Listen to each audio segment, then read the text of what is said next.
Исходя из названия ролика, вы уже поняли, что в CS2 вышло очередное обновление, которое весит 413 мегабайт. И мы по традиции рассмотрим новые утечки будущих обновлений и немного порассуждаем о новых картах, которые готовят разработчики. Так что возьмите чего-нибудь покушать, смотрим спонсора и погнали! В очередной раз хочу порекомендовать вам Hell Store, где вы можете испытать свою удачу и выбить топовые скины, играя всего в 4 режима. А это всеми любимый классик, где ты в общак скидываешь оружку, и чем больше положишь, тем выше шанс выигрыша. Знаменитый Coin Flip, где вы 1 на 1 подбрасываете монетку, и на чьей стороне удача, тот и забирает весь куш. Ну и конечно же колесо, где выбираешь ставку и ждешь прокрута. И новиночка Crash, выбирайте значение, если на экране линия пройдет его, вы победили. Ну а если тебе не понравился выбитый скин, то всегда можно его проапгрейдить. А еще, если используешь мой промокод при пополнении, то получишь $2 на баланс. Так что не теряй времени, ссылочка в описании.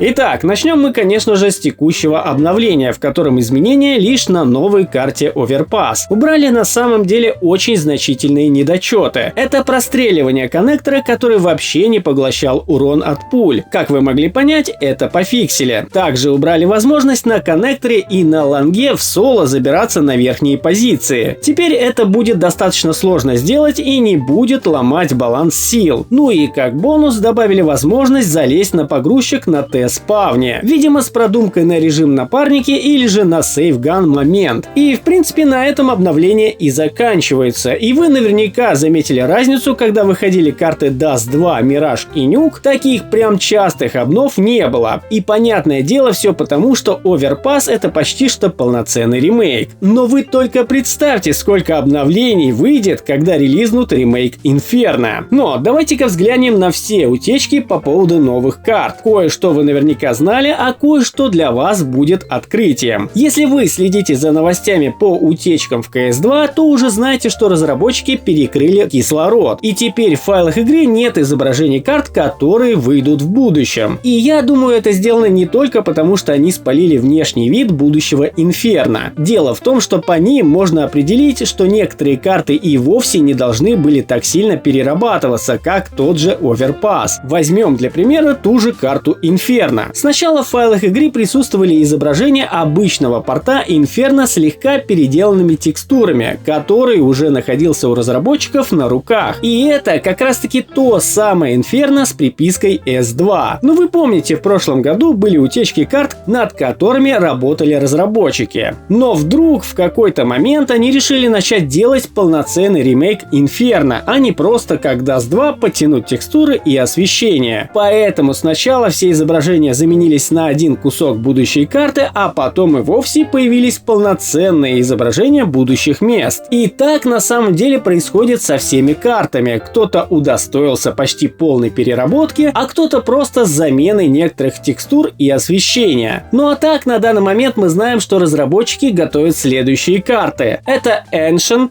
Train, Italy, Short Dust, Canals, Lake, Shoots, Baggage, Inferno и барабанная дробь Cobblestone. И да, изображение портированного Cobblestone также палилось в файлах игры. И скорее всего его точно переработают. Ну а так, исходя из самой ранней утечки из первого билда CS2, по идее следующая карта, которая должна появиться в игре, это Ancient. Хотя было бы логично для начала дропнуть Train. Кстати, думаю, Ancient выйдет вместе с картой Shoots для армрейсинга. И по изображению можно понять почему. Ну и напоследок, ребята, немного утечек, которые так или иначе не были рассказаны ранее. Дело в том, что их на самом-то деле огромное количество, и еще много чего не было рассказано и показано. И я, правда, в прошлых роликах спалил данный моментик, но в скрытой вкладке для разработчиков есть очень много приколов, над которыми они экспериментируют. Одна из таких это как раз таки вывеска МВП. Причем они сделали 3 варианта. варианта, и в одном из них есть даже использование агента операции. И тут вариантов, как вы понимаете, много. Это могут быть просто эксперименты или дополнительная косметическая приблуда. Например, у какого-нибудь будущего агента или же музыкального набора будет дополнительная функция с изменением вывески МВП. Короче, как вы поняли, теорий можно строить много. Но главную пищу для вашего размышления я дал. И повторюсь, утечек, которые еще не обнародованы, на самом деле очень много. Какие-то есть мелочи, которые не укладываются в сам ролик. Ну а есть те, которые по-хорошему было бы продемонстрировать в игре. И над одной из таких я сейчас работаю и надеюсь, что в следующем ролике уже смогу показать. А на этом у меня все. Всем огромнейшее спасибо за просмотр. Не забывайте поддерживать канал, написав любой комментарий и поставив лайк. Всем пока и удачи!